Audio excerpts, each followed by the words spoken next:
తమ్ముడు ఏంటి నువ్వు క్రిస్టియనా? ఆ! మరి ఇందాక హిందువులాగా మాట్లాడే. నేను హిందూ కాదు క్రిస్టియన్స్ అన్న. ఏమి? ఇందాక గ్రంథాల గురించి అడిగావు కదా, మీ ఫ్రెండ్స్ ఎవరు ఇలా అంటున్నారని. అన్నా ఏం నిద్రపోతున్నావా తమ్ముడు? ఎక్కడి నుంచి మీకు కాల్ చేస్తుంది? ఏం తమ్ముడు? ఎక్కడి నుంచి మీకు కాల్ చేస్తుంది? నా పేరు గోపి సనాతన సేన యూట్యూబ్ ఛానల్ నాది. నేను హిందూ అన్న. అది ఇప్పుడు క్రైస్తవుడు ఏం తమ్ముడు?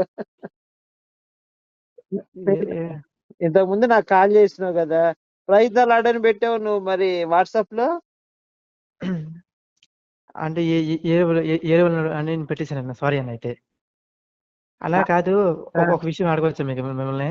అడుగు తమ్ముడు, పర్వాలేదు. ఓకే, మంచిదన్న. మీరు క్రైస్తవ మీద చేసి పెడుతున్నారు కదా, మరి హిందూ గ్రంథాలు కూడా బ్యాడ్ గా ఉన్నాయి కదా, మరి అవన్నీ చేయట్లేదు? ఓకే తమ్ముడు, మంచి ప్రశ్న అడిగావు. చెప్పండి. చెప్తాను. అసలు హిందూ గ్రంథాలు ఎవరు చదవాలంటే పండితులు మాత్రమే చదవాలి. ఎందుకయ్యా అంటే 4 వేదాలు, 18 పురాణాలు, 18 ఉపపురాణాలు, 108 ఉపనిషత్తులు ఉన్నాయి. ఈ మొత్తము చదవాలి. దీంట్లో ఉన్న జ్ఞానం అర్థం చేసుకోవాలంటే 30-40 సంవత్సరాలు ఈజీగా పడుతుంది ఇవన్నీ చదవాలంటే. నేను అక్కడో ముక్క చదివి అంటే అర్థం కాదు. ఎందుకంటే అన్నిట్లో రకరకాల సారాంశాలు ఉంటాయి. మొత్తం చదివి నీ మైండ్ లోకి ఎక్కించుకోగలిగినప్పుడే నువ్వు చదవగలగాలి. అవన్నీ మనం చదవక్కర్లేదు. ఫస్ట్ పాయింట్ గుర్తుపెట్టుకో. నువ్వు రామాయణం చదివావు తమ్ముడు, నేను స్వర్గానికి వెళ్ళిపోతావు. భారతం చదివా, స్వర్గానికి వెళ్తావు. ఎక్కడైనా ఉందా ఈ కాన్సెప్ట్? లేదన్నా. నువ్వు రాముడు దండం పెడితే స్వర్గానికి కృష్ణుడు దండం పెడితే స్వర్గానికి వెళ్ళిపోతావు అని చెప్పారా? నువ్వు ఒక రేపు మర్డర్ చేసి రాముడికి దండం పెట్టావు. రాముడు దండం పెట్టినంత మాత్రం నువ్వు రేపు చేసినా మర్డర్ చేసినా అవన్నీ కొట్టేస్తాడా రాముడు? కొట్టేయడు. నువ్వు నరకానికే వెళ్ళిపోతావు. అర్థమైందా? ఇంకొకటి నన్ను చెప్పనే శాంతం. మనం స్వర్గానికి వెళ్ళాలంటే దేవుడిని నమ్ముకుంటే స్వర్గానికి వెళ్ళొచ్చు, వెళ్ళకపోవచ్చు. కానీ ధర్మంగా బతికితే 100% నువ్వు స్వర్గానికి వెళ్ళిపోతావు. ధర్మంగా బతుకుతూ తల్లిదండ్రులు పూజించుకోవాలి, భార్య భర్తని నమ్ముకోవాలి. అంతేగాని భర్తతో కాపురం చేస్తూ వేరే వాడితో కన్ను కొట్టి రాముడిని పూజిస్తే స్వర్గానికి వెళ్ళుద్దా? వెళ్ళదు. అందుకని చెప్పేసి హిందూ గ్రంథాలు చదివినా చదవకపోయినా ధర్మంగా బతికాడు స్వర్గానికి వెళ్ళిపోతాడు. నాస్తికుడైనా, క్రైస్తవుడైనా, ముస్లిం అయినా వాడు ధర్మంగా బతికితే స్వర్గానికి వెళ్ళిపోతాడు. ఏ గ్రంథమైనా మంచి మాట చెప్తే కదన్నా, అంతే కదా. ఇప్పుడు మనం అందరం ఉన్నాం తమ్ముడు, భారతీయులందరం. మనం శుభ్రంగా బట్ట కట్టుకుని ఇంట్లో ఆడవాళ్ళు చీరలు కట్టుకుంటున్నారా? మరి అమెరికాలో ఎట్లా ఉంటున్నారు వాళ్ళు బీచ్లకి వెళ్తే? తెలుసన్నా, మనం చెప్పినారు మీరు. అదేంటి తమ్ముడు, ఇప్పుడు మనకి జ్ఞానం మన ఇంట్లో తల్లిదండ్రులు కానీ మనం కానీ ఎక్కడి నుంచి పోతున్నాం? సనాతన ధర్మంలో జ్ఞానాన్ని బట్టి అనుసరిస్తూ మనం బతుకుతున్నాం. సనాతన ధర్మంలో కొన్ని మంచి పాయింట్లు ఉన్నాయి. ఉన్నాయి తమ్ముడు. మనం బతుకుతున్న బతుకు అదే కదా తమ్ముడు. నువ్వు మందు తాగుతావు మీ నాన్న ముందర బాటిల్ తెచ్చుకొని? లేదన్నా. ఎందుకు తాగు? తిడతారు. అదే అమెరికాలో ఉంటే? అమెరికాలో తాగుతారు. వాళ్ళు పట్టించుకోరు అక్కడ ఎవరు. ఈ జ్ఞానం మనకి ఎక్కడ ఎవరు నేర్పించారు? మన సనాతన ధర్మంలో ఉన్న గ్రంథాల్లో ఉన్న జ్ఞానాన్ని పండితులు మనుషులకు చెప్తే మనుషులు ఆ మంచిని పాటించి ఈ రోజు మనం అవన్నీ పాటిస్తున్నాం. మరి ఇంకో డౌట్, మీరు పాస్టర్ అన్నారు కదా, మీరు చెప్పేటప్పుడు తమ్ముడు నిజం చెప్పు, నువ్వు క్రైస్తవుడు హిందువా? నేనేమనుకోను. నువ్వు ఎవరైనా పర్లేదు, నిజం చెప్తాను నీకు. నేను ప్రజెంట్ క్రైస్తవునే. ఇప్పుడు ఎటు లేక మధ్యలో ఉండిపోయాను. సరే తమ్ముడు, పర్వాలేదు. నువ్వు ఒకటి గ్రహించు తమ్ముడు. నేను హిందూ గ్రంథాలు నమ్ము, రాముడిని పూజించి స్వర్గానికి వెళ్తావని చెప్పను. నువ్వు ధర్మంగా బతితే స్వర్గానికి వెళ్ళిపోతావు. ఇది నా కాన్సెప్ట్. నాస్తికుడు ఉన్నాడు, ధర్మంగా ఉన్నాడు అనుకో. అంటే ధర్మం అంటే ఏంటంటే అబద్ధాలు చెప్పకుండా, దొంగతనం చేయకుండా, వ్యభిచారం చేయకుండా, ధర్మంగా అన్నదానాలు చేస్తూ మంచిగా అందరితో మంచిగా ఉంటూ, ఎవరి చేత మాట అనిపించుకోకుండా, ఎవరిని మాట అనకుండా నువ్వు ధర్మంగా, అదే ధర్మం. ఎవరిని మోసం చేయకుండా, అదే ధర్మం. నువ్వు స్వర్గానికి వెళ్ళిపోతావు. నువ్వు రాముడిని నమ్మద్దు, కృష్ణుడిని నమ్మద్దు, దేవుడు లేడని చెప్పు, అయినా నువ్వు స్వర్గానికి వెళ్ళిపోతావు. మంచి విషయం చెప్పావన్నా. ఇది హిందువుల కాన్సెప్ట్. అందుకే హిందువులు ఎక్కడా కూడా ఫస్ట్ తల్లిదండ్రులకి ఇచ్చిన ప్రిఫరెన్స్ దేవుడికి ఎవరు. ఆ! కానీ బైబిల్‌లో ఫస్ట్ దేవుడే ప్రపంచం, తర్వాతే తల్లిదండ్రులు. అంతేనా అన్న. ఫస్ట్ ఎవరు మనకి దేవుడు?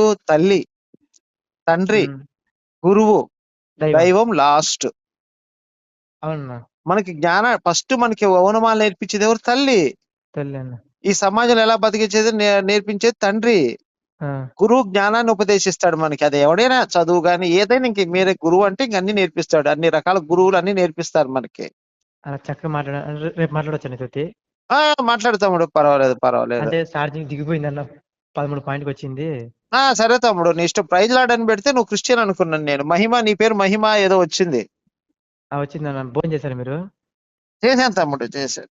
ఓకేనా, మంచిదన్న. రేపుకి వెళ్దామా? సరే తమ్ముడు, right, good okay. Good night అన్న. Good night. గుడ్ నైట్ తమ్ముడు, గుడ్ ఓకే. నైట్. థాంక్స్ అన్న. తమ్ముడు, ఏంటి నువ్వు క్రిస్టియనా? ఆ! మరి ఇందాక హిందువులాగా మాట్లాడే. నేను హిందూ కాదు, క్రిస్టియన్స్ అన్న. ఏమి? ఇందాక గ్రంథాల గురించి అడిగావు కదా, మీ ఫ్రెండ్స్ ఎవరు ఇలా అంటున్నారని. అన్నా, ఏం నిద్రపోతున్నావా తమ్ముడు? ఎక్కడి నుంచి మీకు కాల్ చేస్తుంది? ఏం తమ్ముడు? ఎక్కడి నుంచి మీకు కాల్ చేస్తుంది? నా పేరు గోపి, గోపి సనాతన సేన యూట్యూబ్ ఛానల్ నాది. నేను హిందూ అన్న. అది ఇప్పుడు క్రైస్తవుడు అంటే ఏం తమ్ముడు? ఇంతకు ముందు నాకు కాల్ చేసినావు కదా, ప్రైజ్ ద లార్డ్ అని పెట్టావు నువ్వు మరి వాట్సాప్ లో. అంటే ఏ లెవెల్ అని నేను పెట్టేశాను. సారీ అన్న అయితే. అలా కాదు, ఒక విషయం అడగవచ్చా మీకు మిమ్మల్ని? అడుగు తమ్ముడు, పర్వాలేదు.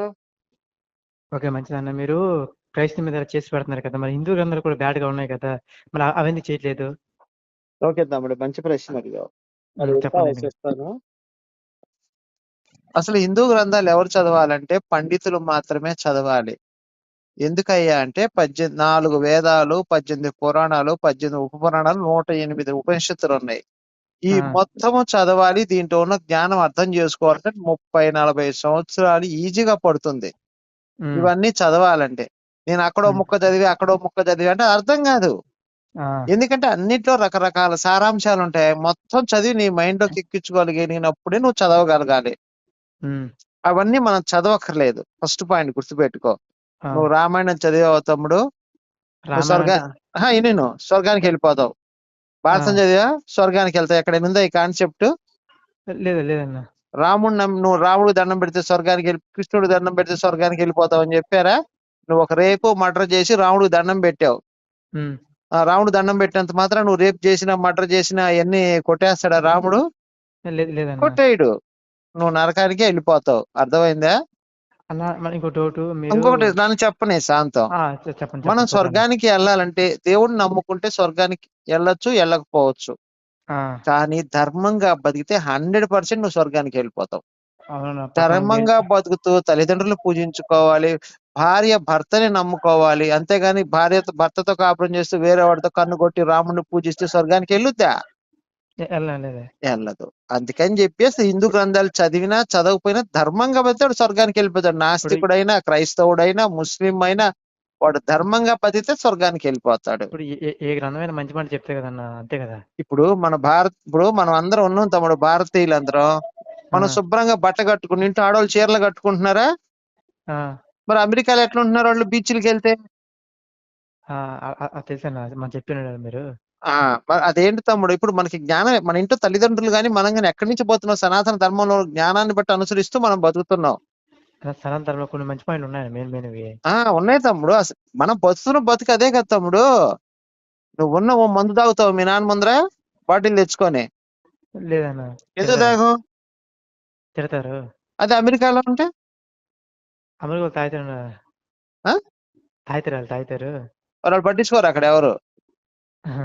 ఈ జ్ఞానం మనకి ఎక్కడ ఎవరు నేర్పించారు? మన సనాతన ధర్మంలో ఉన్న గ్రంథాల్లో ఉన్న జ్ఞానాన్ని పండితులు మనుషులకు చెప్తే మనుషులు ఆ మంచిని పాటించి ఈ రోజు మనం అవన్నీ పాటిస్తున్నాం.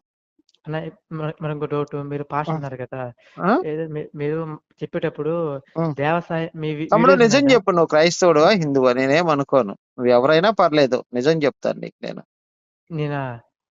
నేను ప్రజెంట్ క్రైస్తవునే. ఇప్పుడు ఎటు లేక మధ్యలో ఉండిపోయాను.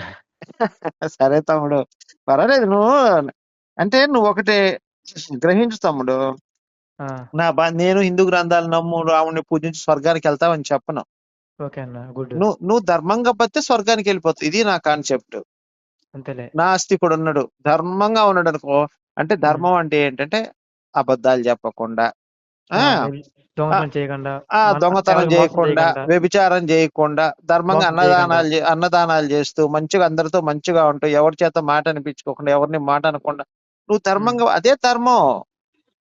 ఎవరిని మోసం చేయకుండా, అదే ధర్మం. నువ్వు స్వర్గానికి వెళ్ళిపోతావు. నువ్వు ఆ రాముడిని నమ్మద్దు, కృష్ణుడిని నమ్మద్దు, దేవుడు లేడని చెప్పు, అయినా నువ్వు స్వర్గానికి వెళ్ళిపోతావు. మంచి విషయం చెప్పావన్న. ఇది హిందువుల కాన్సెప్ట్. అందుకే హిందువులు ఎక్కడా కూడా ఫస్ట్ తల్లిదండ్రులకి ఇచ్చిన ప్రిఫరెన్స్ దేవుడికి ఎవరు. కానీ బైబిల్లో ఫస్ట్ దేవుడే ప్రిఫరెన్స్, తర్వాత తల్లిదండ్రులు. అంతేనా అన్న. ఫస్ట్ ఎవరు మనకి? దేవుడు, తల్లి, తండ్రి, గురువు, దైవం లాస్ట్. అవునన్నా. మనకి ఫస్ట్ మనకి ఓనమాలు నేర్పించేది ఎవరు? తల్లి. తల్లి అన్న. ఈ సమాజంలో ఎలా బతికించేది నేర్పించేది తండ్రి. గురువు జ్ఞానాన్ని ఉపదేశిస్తాడు మనకి. అది ఎవడైనా చదువు గాని ఏదైనా, ఇంక మీరే గురువు అంటే ఇంక అన్ని నేర్పిస్తాడు. అన్ని రకాల గురువులు అన్ని నేర్పిస్తారు మనకి. అలా చక్కగా రేపు మాట్లాడొచ్చా నీతోటి? మాట్లాడు పర్వాలేదు. అంటే ఛార్జింగ్ దిగిపోయిందన్న, 13 పాయింట్కి వచ్చింది. సరే తమ్ముడు, నీ ఇష్టం. ప్రైజ్ లాడని పెడితే నువ్వు క్రిస్టియన్ అనుకున్నాను నేను. మహిమ, నీ పేరు మహిమ ఏదో వచ్చింది. వచ్చిందన్న. భోజనం చేశారు మీరు? చేశాను తమ్ముడు, చేశాను. ఓకే, మంచిదన్న. రేపు వెళ్దామా? సరే తమ్ముడు, రైట్. గుడ్ నైట్ అన్న. గుడ్ నైట్ తమ్ముడు, గుడ్ నైట్. థ్యాంక్స్ అన్న.